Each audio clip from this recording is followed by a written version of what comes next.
Alright, we're doing a little thing on bags, as you guys may have noticed. This particular bag stays in the Overland Expedition vehicle, and it's a scout bag, what I call a scout bag. This is a bag that if I park the truck at a cool spot or something and want to go look for somewhere to set up a different camp, or if I want to look for somewhere to start a fire, a better area, if I want to set snares, if I'm going to be hunting, if I'm going out to do anything, just going out to explore, walking around, hiking, I'll grab this. It's a bag that I'm not going to necessarily plan on staying overnight with.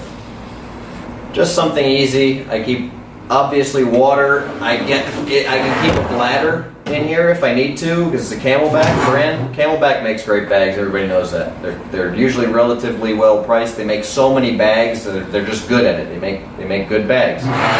Always keep a tomahawk. Great tool, multi-use, and I make them.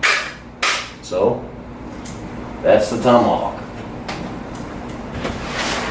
Little handkerchief. I keep that on there, wipe sweat up. You never know when you're going to need a rag. Different things. It can actually be used as a filter for water in certain scenarios. The end part of a filter, last stage. Alright. Scent away deodorant. It's deodorant, unscented, so if you're hunting or for other purposes, any kind of, you don't want somebody to smell you, you don't want to have any kind of smell, that's that. Face mask, if you don't want to use face paint, I keep a headlamp in there. Headlamp is extremely important, and it's got to be a red light headlamp, okay? You don't want to use a white light only headlamp. White light kills your night vision. White light can be seen from a long way away. It'll give away everything, your position, all that. Red light headlamp. At night, I don't use a light. I just use the red light if I need it. Try to let my eyes adjust as much as possible. Face paint, if you want to go hardcore. If you need to camouflage yourself for some reason. This is just a neck scarf, or can be pulled up over the face to another way to disguise your face. I got multiple knife sharpeners, ceramic rod, Arkansas stone. Quick club. Compass.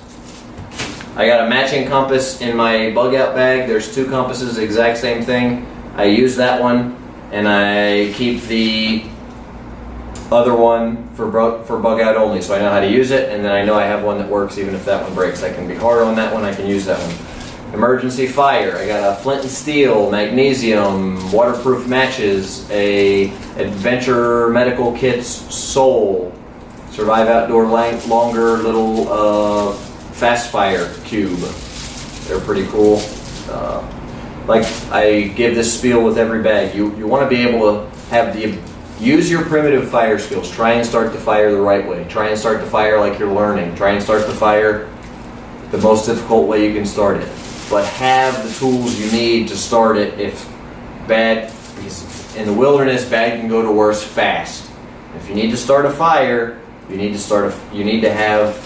be able to start a fire easily. If you're injured, if you're hypothermic, if you're dehydrated, if you're malnourished, you want to be able to start a fire easily.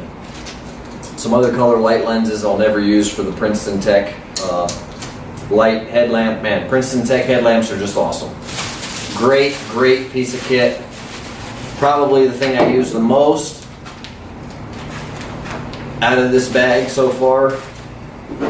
Regularly, been using it for years. Doesn't give me any problems. Has never given me any problems. Even has a long battery life. Alright, we got some night vision. Night vision monocular. It's really nice to have. It's a scout pack. Scout pack, I call it a scout pack because maybe I'm scouting something and I don't want either animals of some sort that I'm hunting or anything to be able to realize that I'm there. Israeli bandage. I keep an Israeli bandage in almost every bag. Paracord. Keep paracord in every bag. Gloves. These ones are almost wore out. They're getting there, but I still use them. But mechanics, they last me about 3 months or so. Duct tape. keep duct tape in almost every bag.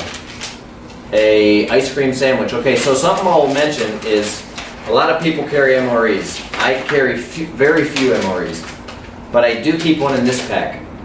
MREs are a meal ready to eat. Dehydrated food is way lighter, way easier to pack, way better in every way, except it's not ready to eat. You gotta cook it. Major difference. If you're in a scout situation, you're not long-term survival, you're not anything like that. You want food that's ready to eat. Ice cream sandwich, quick and easy, MRE. And you know, if I got time to stop, it's got the heater in there. And I do believe that's all that's in here. That's all that's in this pack. It's pretty simple. There's room for more stuff. Really don't need more stuff. That's about all you need. It's a scout pack, you know. It's light. You know, if I end up staying longer than I needed to, I have some emergency supplies. I have the Israeli bandage. I have cordage. I have tape. I have gloves. I have some food, some calories I can get in my system quick if I need to. And then if I'm doing, you know, watching or observing anything, I have some camouflaging items. I have face paint. I have a head mask I can wear. I have night vision if I want to be observing in the dark. Okay? Duct tape. Duct tape is, you know, you can duct tape that Israeli bandage on if you need to. You can use duct tape in a medical situation if you need to close a cut. Duct tape can be used for almost anything. Cordage and duct tape are in all my bags. Okay? Cordage. Israeli bandage, always got to have some kind of medical equipment. This, because you're going to be sweating, and scout pack. Idea is observing unseen. You don't want to be smelled either. And that's it. Very simple scout pack. I've blacked out some of the shiny stuff on here, and other than that, CamelBack Scout Pack.